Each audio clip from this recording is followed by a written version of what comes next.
여러분, 시편 오늘 말씀은 9편입니다.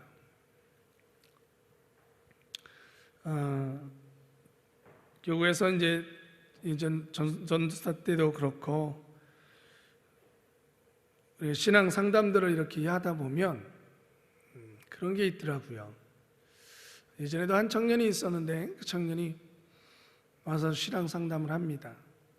그러면 그거에 대해서 말씀을 나누고, 우리 말씀에 이런 것이 있으니까 우리 이렇게 한번 해보자 라고 이야기를 해요. 근데 한 달 정도 뒤에 또 와요. 목사님 너무 힘들어서 큰일 났어요.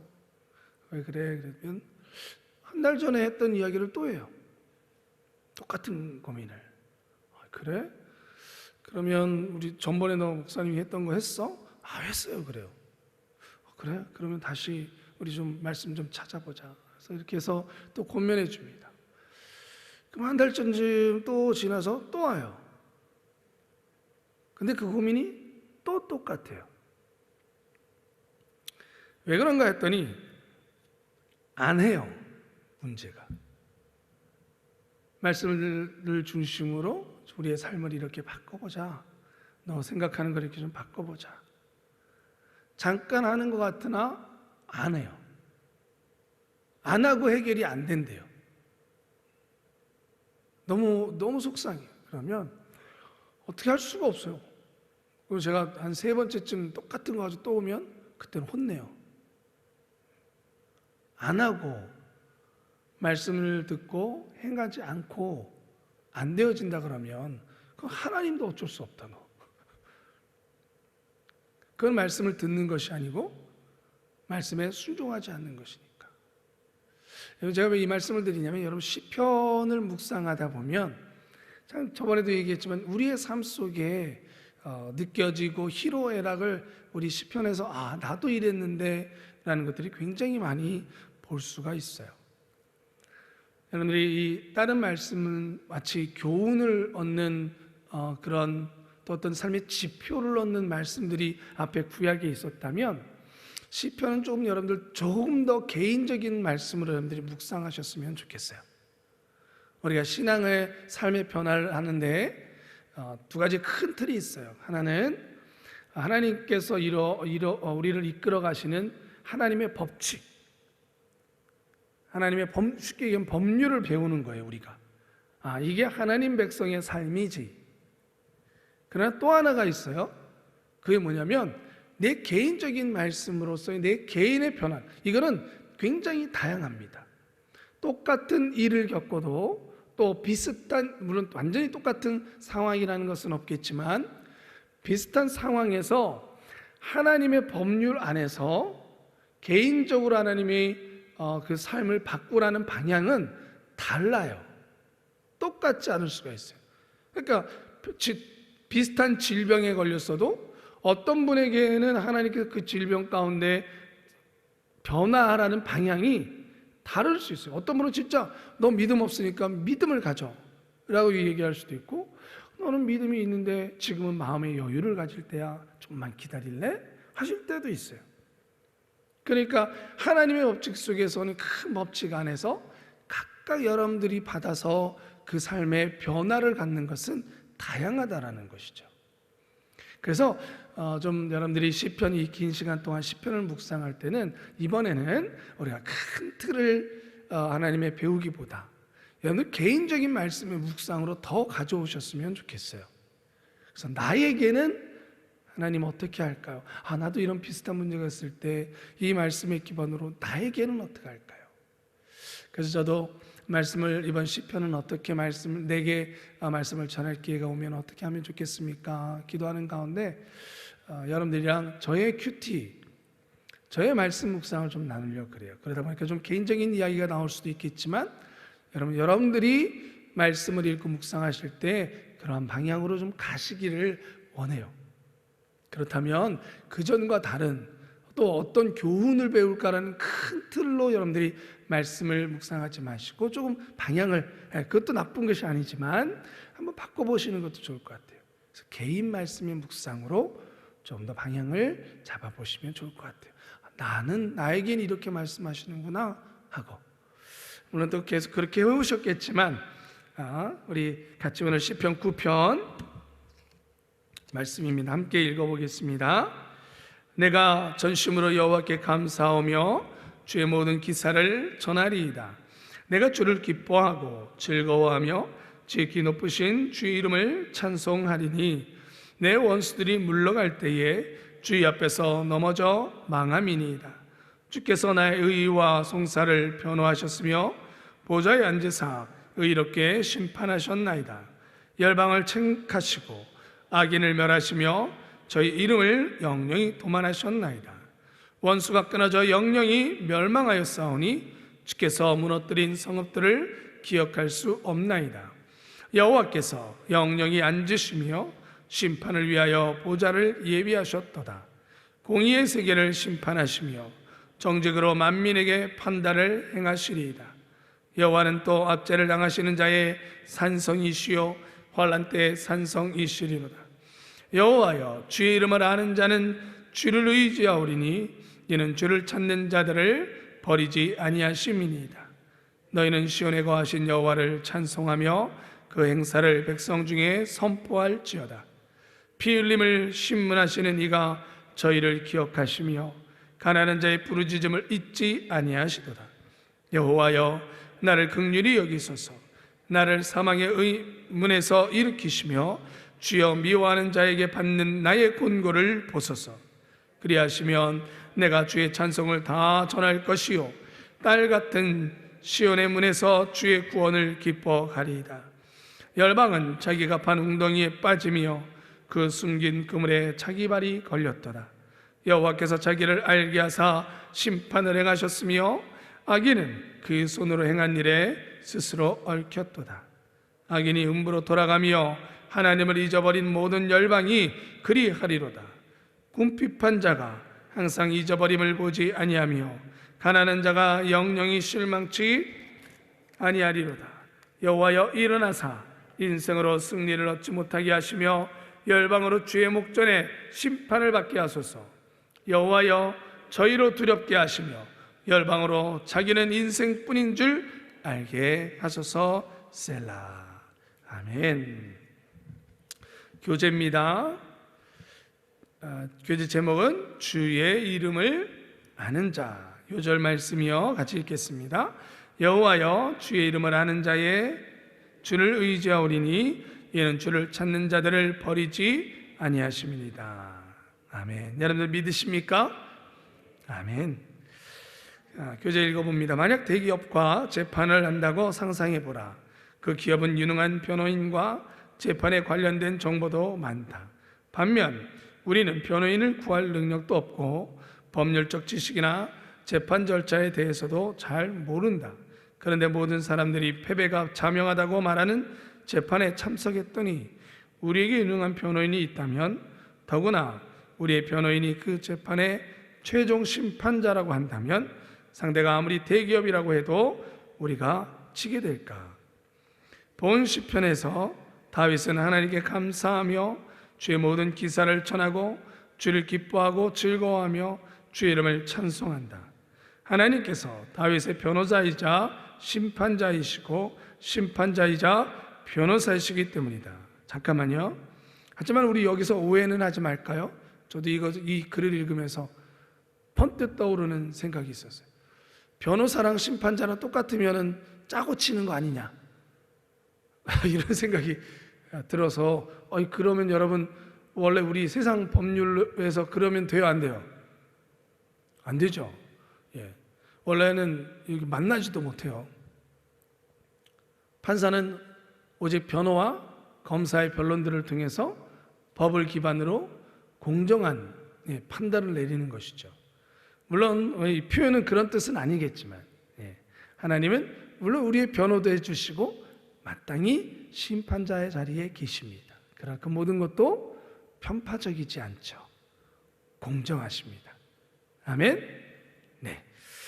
그냥 혹시라도 해서 계속 읽을게요.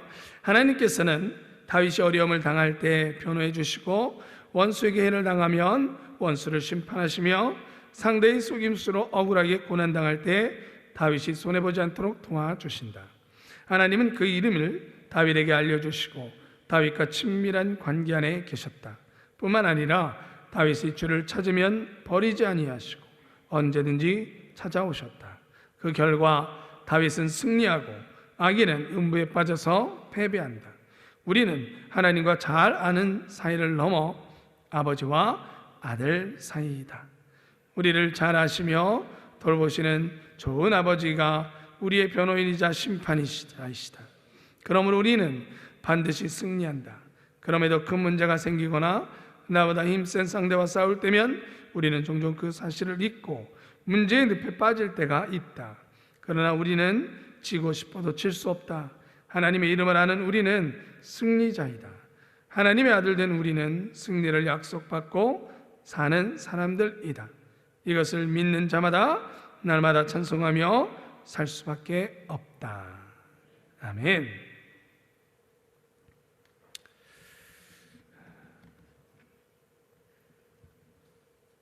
여러분, 승리가 이야기를 했으니까 그것만 우리 전제를 좀 하고 가죠.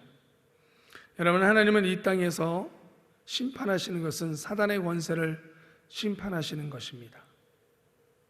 아멘이십니까? 사단의 권세를 심판하는 것이지 사람 자체를 심판을 원하시는 것이 아닙니다. 사람은 구원받아야만 합니다. 그것이 하나님의 가장 큰 전제요, 가장 큰 목적이십니다. 우리도 마찬가지입니다. 하나님의 은혜를 입고 하나님의 자녀로 살아가면서 우리가 이야기하는 승리는 내가 잘 되어지고 나를 괴롭히고 하나님을 모르는 사람이 망하는 것이 아닙니다. 물론 그 사람들이 생활적으로나 사회적으로 성공했다가도 망할 수도 있겠죠. 그러나 그래서 우리가 즐거워하고 기뻐하면 안 됩니다.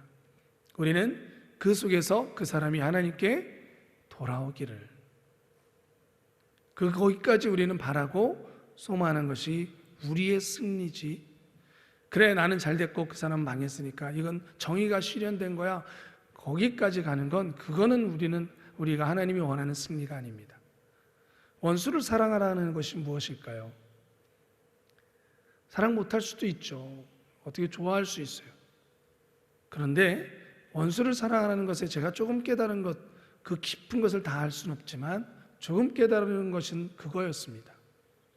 나를 괴롭히고 나를 힘들게 하던 사람들, 하나님의 심판을 받아서 때로는 하나님이 질병으로 그 사람을 몸으로나 여러 환경적으로 어려움을 주실 때도 있더라고요. 근데 거기서 원수를 사랑하라는 건, 거기서 그 사람이 그걸 통하여 하나님께 돌아오기를, 그걸 통하여 하나님을 믿게 될 수 있기를, 그게 원수를 사랑하는 것 아닐까. 그 한 가지를 저에게 깨닫게 하시더라고요. 여러분, 그것이 우리 그리스도인의 승리요, 그리스도인의 바람이 되었을 때에 우리 하나님은, 그래, 내가 너를 잘되게 함이, 내가 저들을 심판하고 너희가 잘되긴 것이 참 기쁘다 라고 말씀하시지 않을까요? 자, 우리 오늘 말씀을 보면서 조금 더 말씀의 은혜를 제가 큐티하면서 나눴던 것을 여러분과 또 나누며 여러분들도 하나님의 말씀을 가까이 대할 수 있기를 바랍니다. 시편 9편은 크게 그 내용을 보면 이렇죠. 자신에게 베푸신 하나님의 공의로움을 찬양하고 있어요.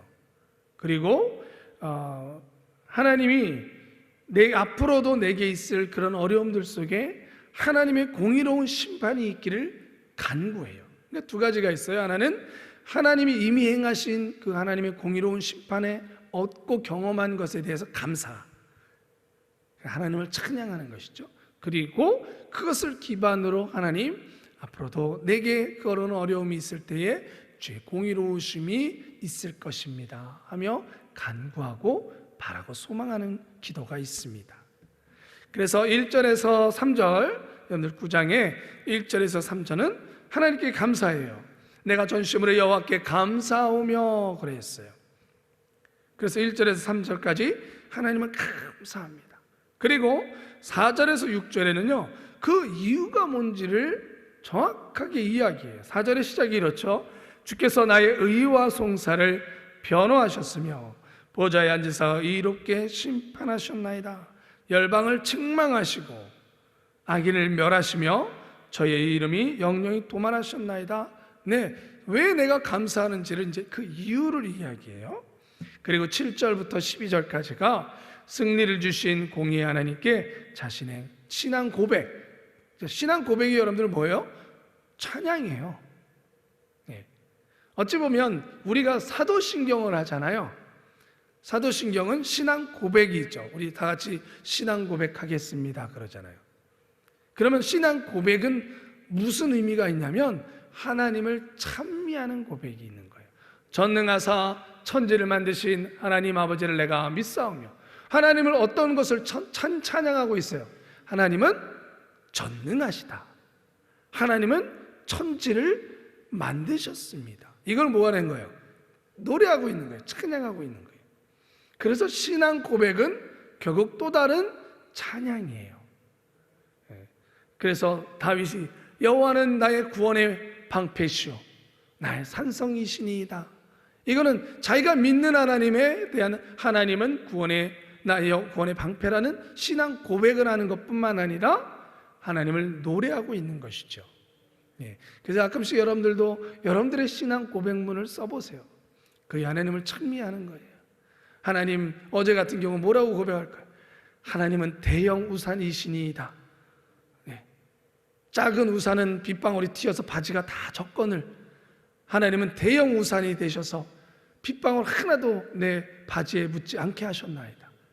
여러분, 만약에 어저께 우리가 하나님의 보호하심을 노래한다면 그렇게도 노래할 수 있겠죠. 그죠? 하나님은 그런 작은 우산이 아니셨던 거예요. 아주 대형 우산이셨던. 하나님은 대형 우산이시니다. 나뿐만이 아니라 비 속에서 우산이 없는 사람들이 들어와서 쉴 수 있게 만드시는, 또 비를 피할 수 있게 만드시는 대형 우산이시니다. 여러분, 노래할 수 있습니까? 아멘, 아멘. 그렇게 노래할 수 있기를 바랍니다. 그래서 4절에서 6절에 7절에서 12절에 하나님을 노래하고요. 그리고 13절, 14절에 하나님께 그런 하나님을 노래한 뒤에 다시 하나님 도와주세요 하고 간구해요. 13절에 여호와여 나를 긍휼히 여기소서, 나를 사망의 문에서 일으키시는 주여, 미워하는 자에게는 받는 나의 공고를 보소서. 이제 앞으로도 내게 그런 일이 다가올 때도 주여 봐주시옵소서 하고 기도하죠. 그리고 15절에서 18절에 공의의 하나님의 심판으로 승리를 확신해요. 하나님께 간구했으니까, 기도했으니까 뭐가 들어오겠어요? 그 마음 안에 믿음이 들어오죠. 할렐루야. 여러분, 기도하고 났는데 허탈해지면 이거는 말이 안 되는 거죠. 기도하고 나면 뭐가, 기도 때문에, 우리가 간구한 것 때문에 하나님이 들으심을 확신하기 때문에 뭐가 들어간다고요? 믿음이 들어오는 것이죠. 그래서 우리가 기도가 끝나고 나면 없었던 힘도 생기고, 불안한 마음도 떠나고 확신이 생기니까 두먹두먹 불끈 치고 일어나게 되는 줄 믿습니다. 지금 시편 기자가 그렇게 노래하는 거예요. 하나님 도와주세요. 앞으로도 공의를 베풀어 주세요. 그러니 내가 주님 다시 힘을 얻어서 나아갑니다 하고 찬미하죠. 그리고 19절에서 20절 마지막 부분에 열방을 향한 하나님의 심판을 간구해요. 우리가 이제 좀 있으면 내일 우리가 10장을 배울 텐데 여기서 대적들이 달라요. 9장의 대적, 나를 치는 사람은, 그래서 이 시편의 저자를 뭐로 나왔어요? 다윗의 시라고 이야기되어 있고요. 내일 읽을 우리 10장에는요 그 제목이 없어요. 소제목이 없어요. 똑같이 대적을 이야기하는데 왜 이게 정말 다윗이 쳤는지는 이 제목은 나중에 붙여진 거라. 그런데 문제는 이 사람이 왜 다윗이라고 얘기했냐면 열방을 얘기하기 때문에. 한 나라의 왕의 가장 큰 대적은 누구예요? 이웃 나라들이잖아요. 그래서 마지막으로 간구해요. 하나님, 열방들을, 하나님의 나라를 괴롭히는 열방들을 치소서. 그런데 10장에는 그 대적이 사회적인 악한 사람들이에요. 내 주변에 사는, 내가 직장에서나 또는 내 삶 속에서나 그 악한 사람들이 내 대적이에요. 여러분, 우리가 나라를 위해서도 기도할 수 있고요, 또 나라를 위해서 마땅히 기도해야 되는 것들은 하나님의 나라, 또 우리나라가 하나님의 복음이 있는 나라로서 그러한 열방들, 주변 국가들이 또 우리가 하나님의 나라 되어져서 또 복음화되는 것을 방해하지 않도록 또 기도해야 되겠죠. 자, 이런 구절 속에서 제가 어저께 말씀을 묵상하며 제일 처음에 하나님께서 저에게 말씀하신 단어가 있어요. 그게 바로 전심으로라는 단어예요.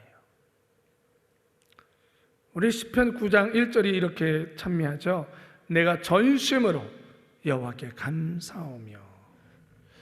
여러분, 이 전심으로라는 단어가 상투적인 표현일까? 전심이라는 게 뭐예요? 온 힘을 다 짜내어서 라는 거예요. 온 힘을 다 짜내어서. 여러분, 우리가 기도할 때에도 시편 기자가 시편을 하나님을 노래할 때 그 시작에서 가장 중요한 단어로 자기가 썼던 것이 전심으로라는 단어예요. 온 힘 다해서. 그러니까 지금 여러분, 이 9장의 말씀이, 9장의 찬양과 9장의 감사가 그저 상투적인 것이 아니라는 거예요. 전심이라는 말은 무엇이 담길 때 전심일까요? 한 끗 차이인데요. 전심이란 진심이 담긴다는 거예요. 한 끗 차이인데요. 또 반대로 진심을 담고 싶으면 전심으로 할 수밖에 없어요. 제가 어저께 이 말씀을 준비하면 하나님께 회개한 게 있었어요. 주일 저녁 찬양 예배를 이번 주일날 찬양 인도가 갑자기 제가 하게 되어졌었어요. 주일날 한 1시간, 2시간 전에 그 얘기를 듣게 되고 그럴 수밖에 없는 환경이 되어져서 제가 찬양 인도를 이렇게 하러 올라왔어요. 근데 갑자기 또 하게 되어지고 또 제가 준비했던 찬양곡은 아니었고 미리 앞에 이제 준비하셨던 분들 걸 연습을 했을 테니까 그걸 가지고 올라와서 찬양을 하고 이렇게 내려가는데 뭔가 이게 마음에 너무나도 죄송스럽게도 마음이 기쁘지가 않은 거예요. 왜 그럴까? 저는 찬양을 제가 굉장히 좋아하지 않습니까? 찬양하는 걸 너무너무 좋아하는데 그 좋아하는 찬양을 하고 내려가고 하나님께 찬미하고 찬양 예배인데 또 저녁 예배는 그렇게 하고 내려갔는데 마음이 기쁘지가 않은 거예요. 첫째는 연습이 제대로 안 됐어요. 갑자기 하다 보니까. 그리고 둘째는 가장 중요한 거였는데 전심이 안 돼요. 저는 예전엔 그래도 실력은 둘째치고 이 강단에 서면 제가 그래도 하나님 앞에 하나님 저 이건 잘했죠 했던 거는 하나 있었어요. 그게 뭐였냐면 전심이었어요. 찬양할 때만큼은 정말 찬양 드리고 그것이 짧든 10분이든 15분이든 찬양하고 내려가면 아유 힘들어 라는 말이 나올 정도로 솔직히 저는 전심을 다했었어요. 그래서 전심이 되다 보니까 그 찬양 가사 하나하나에 진심을 담고자 했었어요.